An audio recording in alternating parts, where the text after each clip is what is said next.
start the programme with the war in Gaza. The Israeli military has continued its bombing of the Gaza Strip overnight, while heavy combat continues on the ground. Gaza's Hamas-run health ministry says at least 241 people have been killed in the past 24 hours. In his first interview since the war began, the Palestinian President Mahmoud Abbas described the conflict as a grave crime against his people. All this comes shortly after the head of the Israeli army warned that dismantling Hamas could take many more months. Graham Satchell reports. Night after night, for weeks now, the families of those taken hostage take to the streets of Tel Aviv. They're putting pressure on the Israeli government to bring the hostages back alive and stop the fighting. They need to look at other options. The military pressure will continue, but we see they don't have any results. The head of the Israeli army, Herzi Halevi, said the war could take many more months. There are no magic solutions, he said. There are no shortcuts in dismantling a terrorist organization, only determined and persistent fighting. In Gaza itself, hospitals are overrun with the injured and the dead. The World Health Organization says almost all the hospitals in the Gaza Strip have now stopped functioning. There's blood everywhere in these hospitals at the moment. We're seeing almost only trauma cases come through the door, and at a scale that's quite difficult to believe. It's a bloodbath, as we said before. It's carnage. In his first TV interview since the war began in October, the Palestinian President Mahmoud Abbas described the situation as a catastrophe and warns the West Bank could implode at any time. A huge crime has been committed against the Palestinians over the past 79 days, not just in Gaza, but also in the West Bank and Jerusalem. Gaza's Hamas-run health ministry says 241 people have been killed in the last 24 hours, taking the total to more than 20,000. Israel's campaign, which it says is to destroy the leadership of Hamas, shows no sign of ending. Graham Satchell, BBC News.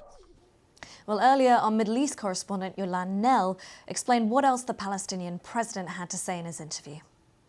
I mean, this was quite a wide-ranging interview, his first since the 7th of October attacks, and he spoke to Egyptian television. Of course, Egypt has been playing a key role as a mediator, trying to broker a new ceasefire deal between Israel and Hamas in recent days. Really, he talked about how this was unprecedented in the history of the Palestinian people, how Gaza had been rendered unrecognizable by the fighting that was going on. He was very critical of the US, accusing it of prolonging the war by consistently blocking resolutions at the UN Security Council calling for a ceasefire. But he also gave a warning that the occupied West Bank, where of course his Palestinian Authority has limited governance, that could also implode. And just looking at what's happened overnight, we are hearing from Palestinian health officials that 6 Palestinians have been killed in one of the urban refugee camps in the north of the West Bank, close to Tulkarem, and that means that now more than 300 Palestinians have been killed by Israeli forces, by Israeli settlers as well, since the 7th of October attacks. Now, in Tulkarem, the Israeli military hasn't yet commented on what its operation there was all about. And Yolande, you mentioned there Egypt's mediating role. There are reports in Israeli and Arab media about Egypt proposing a ceasefire plan. Do we know any more details about that? Yeah, this was a ceasefire plan that also included an ability to release more of the hostages. Of course, more than 100 hostages still being held in the Gaza Strip, and we've had hostage families as recently as last night holding protests, accusing their government of not doing enough to bring their loved ones home. But what we understand at the moment is that the talks, that the initiative that Egypt proposed has faltered, with both Israel and Hamas really blaming each other for that. But there was a senior Hamas official who also came out saying that Egypt's initiative had prompted other countries to make their own proposals, that there were still negotiations going on in the background, even as the fighting on the ground remains extremely intense.